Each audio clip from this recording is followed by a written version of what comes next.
noviembre de 2009. En el contexto de la masacre de las 2 R's,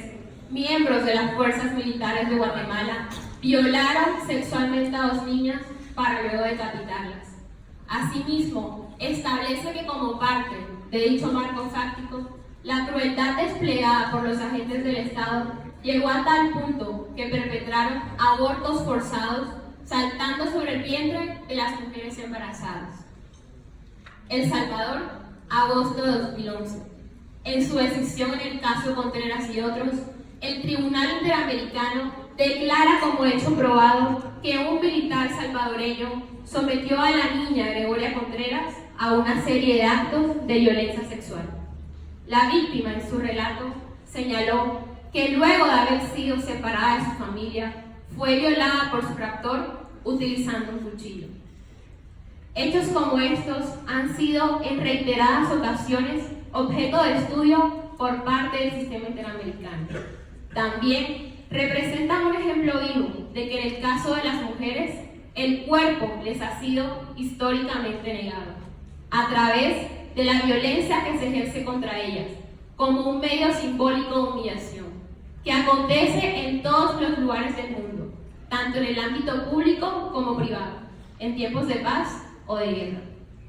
Jurado y público presente, tengan todos una muy buena noche. Mi nombre es Clara Correa Banquez y en esta oportunidad presentaré nuestra ponencia que se ha propuesto dilucidar cuáles son los estándares de prueba que utiliza la Corte Interamericana en los casos de violencia sexual y en qué medida la teorización feminista acerca de los derechos humanos ha impactado en el sistema interamericano. Ahora bien, trayendo a colación la actividad probatoria efectuada por la Corte Interamericana, esta se caracteriza fundamentalmente por gozar de autonomía frente a la actividad probatoria nacional. Tal carácter autónomo emana de que, en contraste con las autoridades judiciales internas, los órganos del sistema interamericano no establecen responsabilidades individuales por acciones u omisiones que infrinjan una obligación internacional. La Corte Interamericana, como cualquier otro órgano supranacional de derechos humanos, tiene competencia exclusiva para conocer de violaciones atribuibles a los estados signatarios de los tratados que direccionan su mandato. Por otro lado, para efectos de determinar la responsabilidad internacional de un estado y proteger los derechos humanos, la Corte ha asumido una flexibilidad e informalidad en cuanto a la valoración de la prueba. En principio, corresponde a la Comisión Interamericana probar los hechos en los que se funda la demanda. Sin embargo, la carga de la prueba puede ser invertida, ya que la defensa del Estado no puede descansar sobre la imposibilidad del demandante de allegar pruebas que en muchos casos no pueden obtenerse sin la debida cooperación del Estado.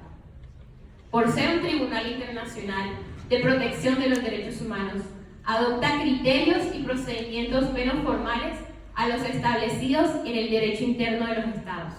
en concordancia con las circunstancias del caso concreto, teniendo presentes los límites trazados por el respeto a la seguridad jurídica y al equilibrio procesal de las partes,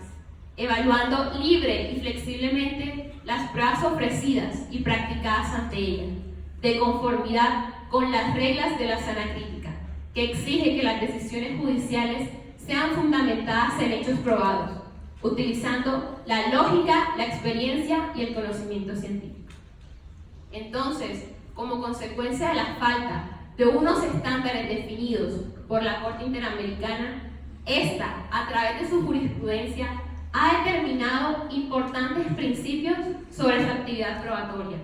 como lo son el reconocimiento de la particularidad de la jurisdicción interamericana, de la gravedad especial que significan las violaciones de derechos humanos y, fundamentalmente, la finalidad de amparar a las víctimas y disponer reparaciones a los daños causados por los estados responsables. Paralelo al estudio de los estándares probatorios y su aplicación, se analizó la postura feminista asumida por la Corte Interamericana frente a esto. Si bien tratados internacionales, como la Convención Americana sobre Derechos Humanos y la Declaración de Derechos y Deberes del Hombre de 1948, se adoptaron en principio con la finalidad de proteger neutralmente a los individuos. Sin embargo, en la práctica reflejaban una notoria brecha de género, ya que agresiones a los derechos humanos contra la mujer no lograban activar el amparo de tales tratados ni de sus órganos supervisores. Fue así que en 1994, de cara a la evidente victimización femenina y la defensa abstracta de los derechos humanos,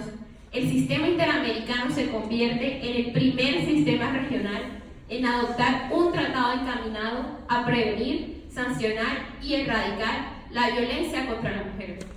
realizando así un aporte significativo a la tendencia de feminización del derecho internacional de los derechos humanos. La Corte Interamericana, siguiendo la línea de la jurisprudencia internacional, teniendo en cuenta la normatividad imperante en el derecho penal internacional y lo dispuesto en la Convención de Belén do Pará, ha considerado que la violencia sexual se refiere a aquel conjunto de actos o conductas que implican la invasión física mediante el uso de otras partes del cuerpo u objetos. En otros casos, puede involucrar actos que no necesariamente impliquen penetración o contacto físico alguno. Frente a este grave fenómeno de violaciones a los derechos humanos, la Corte Interamericana, a través de su jurisprudencia, ha determinado importantes estándares o criterios para la acreditación efectiva de los actos de violencia sexual y también para la tutela de los derechos de las víctimas. En primer lugar, le ha reconocido valor probatorio fundamental a la declaración de estas, ya que generalmente este tipo de agresiones ocurre en ausencia de otras personas. Por lo tanto, no puede esperarse la existencia de pruebas gráficas o documentales que corroboren los hechos. Por otro lado, la falta de evidencia médica o de huellas de lesiones corporales no les resta veracidad a lo narrado por la víctima, toda vez que casos particulares como los desnudos forzados no necesariamente podrán ser evidenciados a través de una prueba científica. Y por último, el contexto en el que se circunscriben los hechos, que es creado a partir de la situación histórica del país o región y del caso concreto de la violación de derechos humanos, se materializa en indicio mediante la confluencia de otros medios de prueba. Luego entonces, con estos estándares, se dibuja más claramente la feminización del derecho interamericano, pues se establecen reglas especiales para el procesamiento de la evidencia, reconociendo la violencia sexual ya sea como acto concreto o como cuadro de contexto. Para concluir, es importante tener en cuenta que los convenios internacionales surgidos a partir de la necesidad urgente de brindar estrategias frente a la protección especial de la mujer no aluden a la creación de nuevos derechos destinados específicamente a la población femenina de la sociedad, sino a un verdadero reconocimiento y positivización de las prerrogativas que le han sido negadas y limitadas en razón de su género. Por otro lado, en la práctica de los movimientos feministas se ha generado un proceso de reconceptualización de los derechos humanos, que amplía su carácter desde los estados a todos los ámbitos de la vida, tanto pública como privada. Y con ello se modifica la percepción del Estado como el único transgresor y garante de los derechos humanos, comprometiendo tanto a la comunidad internacional como a los individuos. En definitiva, hoy el sistema interamericano parece adoptar una posición de dignificación y rehabilitación frente a las víctimas de esta clase de violencia. Por lo tanto, los estándares de prueba aplicados a los casos en cuestión se encuentran precisamente en un proceso de feminización hacia esos objetivos. Muchas gracias.